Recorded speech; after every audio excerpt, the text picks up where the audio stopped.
trouble later on in my life. Transgender athletes, I don't fucking understand that. I understand it. You want to switch around. I don't give a shit. But I'm a sports fan. That's a really new concept to me. That you could be a dude, right?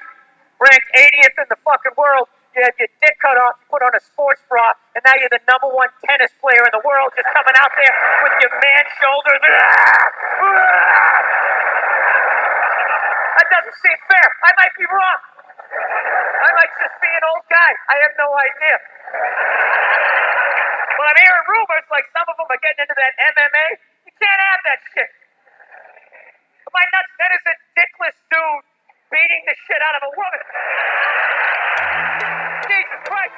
He might as well hit her with this discarded dick like a flashlight. Oh, no. No, it's grounded. Her grounded, pounded, Welcome to the Queen's Table podcast. I'm your host, Marissa J, and today we are late as fuck. So let's just go ahead and skim over what all's been going on. Okay, so we got here in Rutherford County, well, not here, I'm not in Rutherford County, but out in Rutherford County, Middle Tennessee, Murfreesboro, Tennessee, there is a judge that is under fire, Judge Donna Scott Davenport. I knew her back in the day as Judge Scott. Judge Scott didn't play around at all. You did not want to go in front of Judge Scott. Judge Scott put a lot of kids behind bars. It's a Law and Order episode. You'll know it if you're a fan. But anyhow, yeah, I told y'all the Middle Tennessee corrupt as fuck. And y'all really just over here like, oh my God. Yeah, of course. Of course this is a thing that happened. They locked up a whole bunch of babies a couple of years ago. When I say baby, I mean babies. I mean like 5 and 6 and 7-year-olds for witnessing a fight. Booked them in jail and everything. Didn't tell the parents what the hell was going on or nothing. That was years ago. Not surprised. Collusion with Capitol rioters and Congress.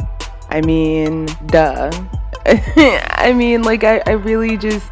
All of this news is just stuff that's just like, are you really surprised at this? Yeah, they colluded with members of Congress. Of course they did. You think they just busted up in there and coordinated all of that on their own volition? That had maps of like where to go in people's offices. Like, then you've got Democratic members of Congress that are switching teams and going Republican. They refuse to get rid of the filibuster. Listen, that's a whole other episode for a whole nother day. It's no surprise they colluded with members of Congress. Yeah. Another thing that I keep getting a lot of emails about, the Tennessee ban on critical race theory. Again, are you surprised? Are you really that shocked? It's Tennessee. It's Tennessee, you guys. Okay, Tennessee isn't all just crooked judges and meth. We've got racist cops and paramedics too, yeah. So are you really? Yeah. Okay. All right. You're surprised. You shocked. Okay. It's Tennessee. Were you really expecting much more of these people? Anyhow, onward to the episode. So last week I mentioned I was going to talk about Dave Chappelle and this whole situation. So let's get into it. We're here for the cancellation of Dave Chappelle. So if you don't already know, Dave Chappelle has gotten a ton of heat with this last comedy special, The Closer. If you haven't seen it just yet, go check it out on Netflix. And watch his other specials too. They all kind of tie in with each other, but I caught it when it first aired. And honestly, I thought that the special mended some burnt bridges between him, his jokes, and the LGBT community. But then they came for him. Now, I don't know who they is, but it's not the LGBT community. And it's not really the trans community either, but we'll get to that in a second. So fast forward a few days, and it's all over the news that Dave Chappelle's special wasn't going over too well with the trans community that was trying to get him canceled, like literally take all of his stuff taken off of Netflix. So I watched Don Lemon and all the commentary about special, and I thought to myself, none of these people actually watched it. There's no possible way that you could misconstrue what he said as hate speech, not if you've actually seen it. Flame Monroe went on Don Lemon, and she's a comedian, and she came out in defense of Dave Chappelle. And I'm like, okay, I don't see any other trans person coming out in defense or opposition of Dave. So where are all of these theys?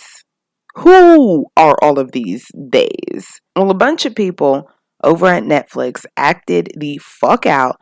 So now we're still on this. I was really hoping to come out with this episode after everybody shut the hell up about it. But there's something new almost every damn day about this. So some trans people and some allies, I suppose, uh, that were employees over at Netflix, they staged a walkout last week with demands that weren't all that entirely unreasonable, excluding taking Dave Chappelle off of Netflix. The rest of their demands, they weren't crazy. But this was after some folks had already busted up at a meeting and was acting a fool. They got fired. But anyway, then this walkout happened. I thought to myself, I wonder if there's going to be any supporters of Dave Chappelle that'll counter protest. And sure enough, there was one. There's this big white dude with a sign that read, "I stand with Dave," or something to that effect. I don't know, some shit like that. Protesters surrounded him, told him to leave, took his sign, which was a pole with the poster attached to it, removed the poster board, and then started shouting that he had a weapon. I'm sorry, but is this or is this not exactly what you're accusing Dave Chappelle of doing to your community? Like, this is just silliness. Well, on Monday, Dave posted on his Instagram account like this 5-minute video response of what's going on. It was a comedy show, but like he took 5 minutes from that show and put it on IG. They said they contacted Dave, but he refused. He claims that nobody had ever approached him about a sit down, but he would have loved to have done that. And I believe him. So then he spoke about how, you remember when 846 came out, how he was doing like shows where he lived at, or I guess still does live at, in Ohio. Well, 846 is just one of them. He filmed the experience and turned it into a documentary, like of him putting on all of these different shows. Not just 846, it was more of them. So he's been super passionate about this and really wants to get it out there. And a few film festivals contacted him, and he was due to air this documentary at those festivals. But after this whole Netflix thing, they've been slowly rescinding their invitations. So he's showing it himself at like this 10-show tour. So here's my thing.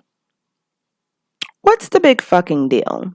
Because I even went back and rewatched every special of his on Netflix, and there's not one thing that he said that was super backwards about the trans community. Space Jews was a funny, albeit fucked up bit. Plenty to say about women. Hell, he started the special off with a bit about molestation. But this is the hill y'all want to die on? I don't get it. What specifically did y'all find so offensive? Offensive enough to want to cancel the man. Better yet, why did the trans community attack Daphne when she came out in defense of Dave Chappelle?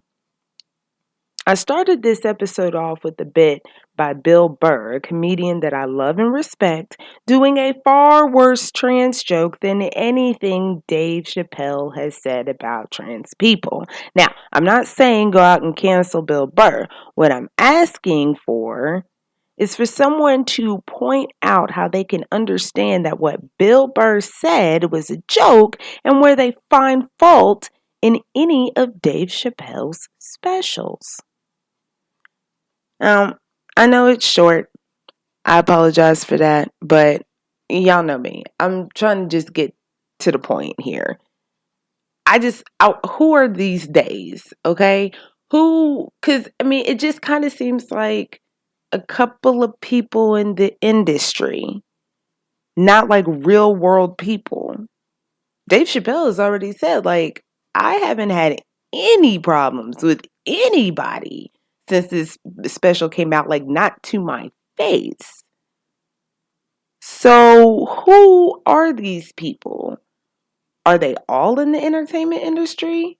Hats off to the president of Netflix that refuses to cancel Dave, but who are these days and how are they able to make these types of decisions? Getting Netflix employees to bust up in other meetings and shit and act a fucking fool. Who are these days and what did y'all find so fucking offensive? And I'm not speaking to the allies that are here for the trans community, and no, I'm not talking to you. I'm talking to the actual trans community. I'm talking about trans people. What did you find fault in his special if you actually watched it? And if you haven't watched it, then your opinion on this isn't even valid. You can't criticize something that you've never even seen. This is my problem because it goes so much deeper than that. But anyhow, I feel like this is a very, very, very good place to go ahead and end this season. I need to take a few weeks anyway to get over this Rona shit. Oh, I ain't told y'all. I got the Rona, y'all. I tested positive. I got the Rona, y'all. I got the Rona. It got me. It got me. It got me. I didn't think that it was the Rona. I thought it was the flu. And then one day I couldn't smell or taste anything. And I said, this don't seem right at all. So there's that. It took me about a week or so to start feeling normal again, but I'm still having some symptoms. I'm still testing positive. So I got to stay inside and, take care of myself. But anyway, I need a couple of weeks to get over this shit because, like I said, I'm still experiencing some symptoms and some shit ain't right. You know what I'm saying? I got to get this shit back on track. But this story really did get me to thinking. And I hate mentioning what I've got going on because it never really pans out the way I wanted to. But when we come back for season 3, we'll pick right back up with this very topic and go a little deeper because something ain't motherfucking right. That's it. That's the episode, y'all. And hey, that's the season, y'all. All right, bye.